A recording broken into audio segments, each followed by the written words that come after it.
केरल का ये तिरुवनंतपुरम तट, जहां मानसूनी हवाएं पूरे हाहाकार के साथ टकराई। ये टक्कर कितनी जोरदार, इसकी गवाही बनी ये इमारत, जो मानसून के पहले झोंके में धराशायी हुई। इमारत पुरानी थी और इससे गिरने से किसी के हताहत होने की कोई खबर नहीं। लेकिन इस मानसूनी दस्तक के साथ वो खुशखबरी देशवासियों के लिए आ गई, जो झुलसती गर्मी, तपती सड़कों और उमस भरी हवाओं के बीच बारिश के लिए बेचैन थे। केरल की बाकी तस्वीर और भारत की जमीन पर मानसूनी दस्तक की तस्वीर आपको दिखाएंगे। ये देखिए, केरलम से करीब 2600 किलोमीटर उत्तर की तस्वीर। ये दिल्ली है।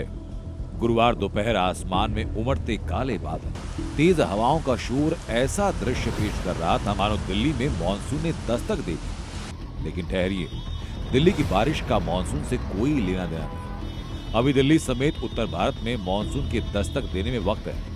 फिर दिल्ली में तूफान और बारिश के मायने क्या, ये आपको बताएं आगे। लेकिन उसके पहले चलिए केरलम, जहां गर्मियों में आने वाले दक्षिण पश्चिम मानसून ने आधिकारिक तौर पर दस्तक दे दी है।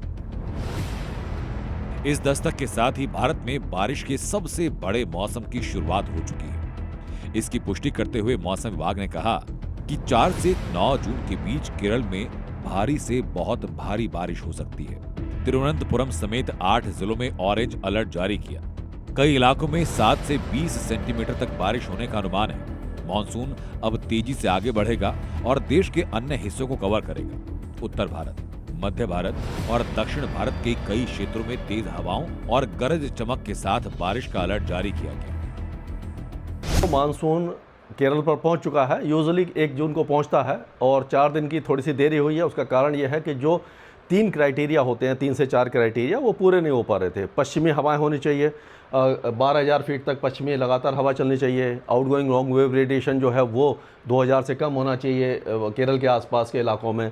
और जो 15 स्टेशन है जो मौसम विभाग ने बताए हैं, कोस्टल कर्नाटका, केरल और लक्षद्वीप, उसमें से कम 9 स्टेशंस में लगातार 2 दिन 2.5 मिलीमीटर या उससे ज़्यादा की बारिश होनी चाहिए। तो ये क्राइटेरिया बारिश के तो पूरे हो रहे थे, लेकिन जो आउटगोइंग लॉन्ग वेव रेडिएशन और जो पश्चिमी हवा हैं वो पूरे नहीं हो पा रहे थे, इसलिए थोड़ा सा देरी हुई है। तो 4 जून को मानसून ऑलरेडी पहुंच चुका है। आप देखिए, ये 4 जून की लाइन है। केरल पूरा कवर हो गया, कर्नाटक के कुछ इलाके, तमिलनाडु के कुछ इलाके कवर हो चुके हैं।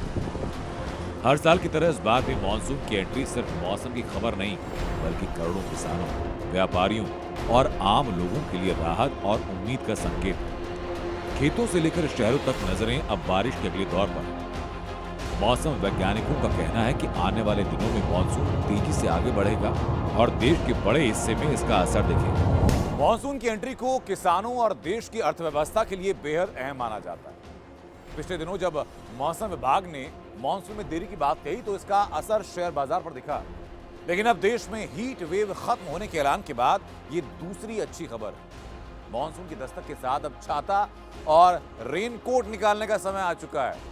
आपको बता दें कि केरलम के पहले और उसके बाद के मानसून चक्र के बारे में, आखिर कैसे समुद्री हवाओं की एक धारा पूरे भारतीय उपमहाद्वीप में बारिश के सबसे लंबे मौसम का कारण बनती। 4 जून की सुबह केरलम में मानसून ने दस्तक दी। दोपहर ढलते ढलते दिल्ली में तेज हवाओं के साथ बारिश शुरू हुई। लेकिन ये सिर्फ एक संयोग है। दिल्ली में बारिश मानसून की बारिश नहीं है। दिल्ली में बारिश केरल वाली मानसून की धारा से होती है, लेकिन ये जून के आखिर तक पहुंचता है। अभी जो दिल्ली और आसपास के राज्यों में बारिश हुई वो पश्चिमी विक्षोभ का असर था। मौसम विभाग के अनुसार देश के इस हिस्से में मानसून पहुंचने में अभी कम से कम 2 से 3 हफ्तों का समय है। अगर इस मानसून के ओरिजिन और देश के अलग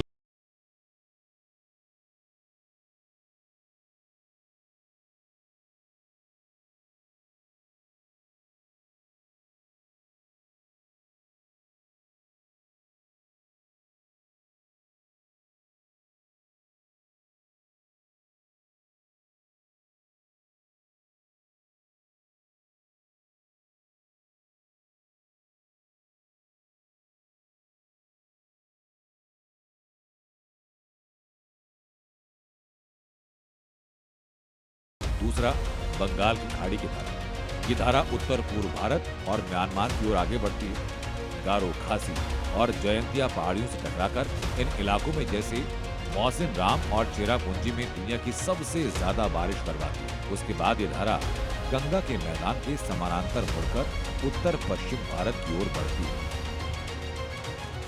तो अब आगे जो मानसून की चाल है, अभी तो लग रहा है कि फ़िलहाल पश्चिमी तट पर बारिश काफ़ी अच्छी रहेगी, महाराष्ट्र के तट और कर्नाटक के तट पर गोवा तक बारिश अच्छी रहेगी। तमिलनाडु और महाराष्ट्र के भी कुछ इलाके अगले 2-3 दिनों के दौरान तेज़ बारिश देखेंगे। तो ऐसा लग रहा है कि मानसून की जो इनिशियल सर्ज है वो अच्छी है। उत्तर पूर्वी राज्यों में भी यूजुअली 5 जून को पहुंच जाता है, तो 6 जून या 7 जून तक उत्तर पूर्वी राज्यों तक पहुंच जाएगा और 1-2 दिन में ये गोवा और कर्नाटक और तमिलनाडु के कुछ और इलाकों को कवर कर सकता है। मौसम विभाग ने मानसून की दस्तक के साथ 24 राज्यों में आंधी और बारिश का अलर्ट जारी किया, जिसमें ओडिशा, राजस्थान, उत्तराखंड, हिमाचल प्रदेश, दिल्ली और तेलंगाना जैसे राज्य शामिल हैं। इन राज्यों में बारिश मानसूनी हवाओं और वेस्टर्न डिस्टर्बेंस की एक्टिव होने की वजह से इस बारिश से उन राजस्थान, मध्य प्रदेश, गुजरात, यूपी और महाराष्ट्र जैसे राज्यों को राहत मिलेगी जहां दिन का तापमान 40 डिग्री के ऊपर बना हुआ है। बारिश भारतीय अर्थव्यवस्था के लिए वरदान मानी जा रही है। ये स्थिति कृषि को लेकर तमाम विकास परियोजनाओं के बावजूद बनी हुई है। बारिश यानी कि खेती किसानी के लिए खुशखबरी। इसी साल जब मानसूनी हवाएं श्रीलंका के आसपास आकर अटक गई थी, तो वहां से आगे बढ़ने में 1 हफ्ते का समय लग गया, तो वहीं हर जगह मायूसी छा गई थी। लेकिन गनीमत की बात यह रही कि मानसून के आगे बढ़ने में ज्यादा देर नहीं लगी। इसमें देरी सिर्फ 3 दिन ही हुई है और ये पिछले 13 साल में 7वीं बार है जब मानसून देर से आया है। इसके पीछे समुद्री हवाओं का कौन सा समीकरण काम करता है, समझिए स्पेशल रिपोर्ट के अगले हिस्से।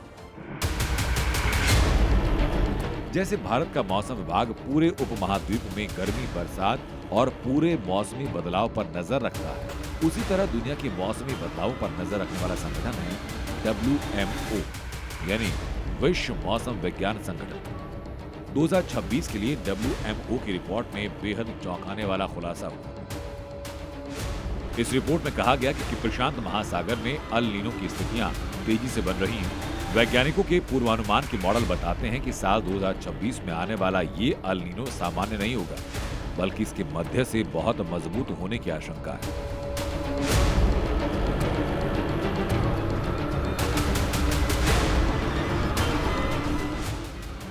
इसकी वजह है प्रशांत महासागर का वो हिस्सा जो भूमध्य रेखीय यानी धरती के बीचों बीच वाले हिस्से में आता है, यानी दक्षिण अमेरिका का पेरू तक, जहां से अल नीनो की धारा उत्पन्न होती है। अल नीनो एक गर्म जलधारा है।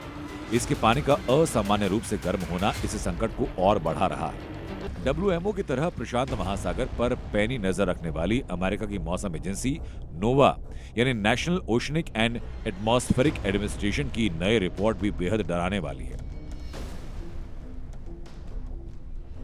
इस रिपोर्ट में मौसम वैज्ञानिकों ने प्रशांत सागर के नेचुरल फिनोमेना अल नीनो को सुपर अल नीनो का नाम दिया। पहले बताते हैं आपको कि अल नीनो क्या होता है, तभी आप सुपर अल नीनो की भयावहता समझ पाएंगे।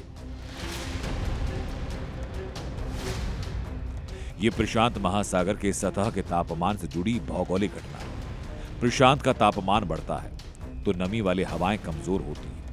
आमतौर पर समुद्र से नमी भरी हवाएं जमीन की तरफ आती हैं, लेकिन तापमान बढ़ने से सूखी हवाओं का जोर जमीन की तरफ बढ़ता है। इस वजह से मानसून कमजोर होता है, कम बारिश होती है और अल नीनो के मजबूत होने से कई बार भयानक सूखे जैसे हालात बनते हैं। अल नीनो का असर हमारे मानसून पर पड़ता है और मानसून कमजोर होता है, और अगर जो टेम्परेचर है वो सामान्य से 2 डिग्री या उससे भी ज्यादा पहुंच जाते हैं तो आमतौर पर लोग इसको सुपर अल नीनो कह देते हैं। अमेरिकी मौसमी एजेंसी के अनुसार इस साल समुद्र की सतह का तापमान सामान्य से कहीं ज्यादा तेजी से बढ़ा और इसलिए अल नीनो ज्यादा मजबूत है। नोवा ने इसी समुद्री आफत को नाम दिया सुपर अल नीनो। अमेरिकी मौसम विभाग का अनुमान ये कि मई से जुलाई के बीच इसके एक्टिव होने की 82% संभावना है, जो साल के अंत तक एक महाविनाशक अल नीनो का रूप ले सकता है। शुरुआती अनुमानों से पता चला कि इस बार ओशन नीनो इंडेक्स यानी ONI 3 डिग्री सेल्सियस के पार जा सकता है। ये एक ऐसा डरावना स्तर जो मानव इतिहास में इसके पहले सिर्फ एक बार जनवरी 1877 में दर्ज किया गया। अल नीनो का प्रभाव जरूर दिखाई देगा। इस बार जो अल नीनो है काफ़ी स्ट्रॉन्ग है और सारी एजेंसियां यही बता रही हैं कि अल नीनो काफ़ी स्ट्रॉन्ग है। मौसम विभाग ने 92% से 90% पर आ गए हैं, लेकिन स्काईमेट में हम अभी भी 94% लॉन्ग पीरियड एवरेज का है, जो बिलो नॉर्मल मानसून हो सकता है। तो जैसे जैसे मानसून में हम आगे बढ़ेंगे वैसे वैसे हमें लग रहा है कि ये अल नीनो का प्रभाव जो है मानसून पर दिखाई देना शुरू हो जाएगा और जुलाई, अगस्त और सितंबर तीनों महीनों में धीरे धीरे बारिश और ज़्यादा कम होती जाएगी। वैज्ञानिकों के माथे पर चिंता की लकीर इसलिए क्योंकि इस बार का अल नीनो कोई मामूली मौसमी बदलाव नहीं, बल्कि आफत 150 साल पहले वाले विनाशकारी संकट से बड़ी हो सकती है। उस वक्त दुनिया की आबादी 1 अरब से कम थी, तब 5 करोड़ लोग मारे गए। आज ये तादाद कितनी होगी, इसकी कल्पना से रूह कांप जाती है। इसे समझने के लिए हम आपको एक छोटे से फ्लैशबैक में ले चलते हैं। आखिर 150 साल पहले प्रशांत महासागर में क्या हुआ था और इसका असर कहां तक हुआ था। अमेरिकी मौसम एजेंसी के वैज्ञानिकों ने एक बराबर स्केल पर प्रशांत महासागर में बन रहे सुपर अल नीनो का एक अनुमानित मैप तैयार किया, जो 2026 और 1877 की आपदा का तुलनात्मक अध्ययन प्रस्तुत करता है। दोनों सालों के सुपर अल नीनो का अंतर कितना बड़ा, ये कोई भी समझ सकता है। ये तस्वीरें देख कोई आम आदमी भी बता सकता है कि 2026 का सुपर अल नीनो 1877 से ज्यादा बड़ा दिख रहा है, यानी 150 साल पहले से ज्यादा भयावह। इस खबर ने दुनिया को इसलिए डरा दिया। 150 साल पहले जब ये आपदा आई, तब एशिया, दक्षिण अमेरिका और अफ्रीका महाद्वीप में ऐसा रिकॉर्ड तोड़ सूखा था कि नदियां, तालाब सूख गए, फसलें बर्बाद हो गई। जर्नल ऑफ क्लाइमेट की रिसर्च के अनुसार उस दौरान मानसून पर निर्भर रहने वाले एशियाई देशों ने पिछले 800 साल का सबसे भयानक अकाल झेला। अनाज के एक एक दाने और पानी की एक एक बूंद के लिए हाहाकार मचा, जिसके चलते दुनिया भर में 5 करोड़ लोगों की तड़पकर मौत हुई।